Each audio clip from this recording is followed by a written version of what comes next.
তো নমস্কার বন্ধুরা, অনেক দিন পর চলে এসেছি আপনাদের মধ্যে আবার একটি নতুন রেসিপি শেয়ার করার জন্য। আজকের আমাদের রেসিপি হলো চিংড়ি পটল। প্রথমে একটি কড়াই গরম করে তাতে সর্ষের তেল দিয়ে তেলটিকে গরম করে তার মধ্যে ডুমো ডুমো করে কেটে রাখা আলু দিয়ে উপর থেকে লবণ এবং হলুদ গুঁড়ো ছড়িয়ে দিয়ে আলুটিকে বেশ লাল লাল করে ভেজে তুলে নিতে হবে।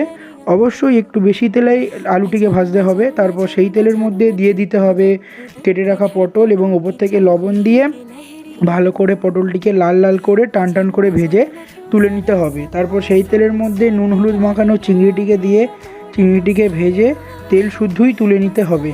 তারপর আবার পুনরায় কড়াই গরম করে তাতে সর্ষের তেল দিয়ে দিতে হবে গোটা লবঙ্গ, এলাচ, গোটা জিরে, গোটা শুকনো লঙ্কা এবং গোটা তেজপাতা দিয়ে ভালো করে নেড়েচেড়ে দিয়ে দিতে হবে পেঁয়াজ বাটা। পেঁয়াজটিকে বেশ লাল লাল করে ভেজে দিয়ে দিতে হবে রসুন বাটা।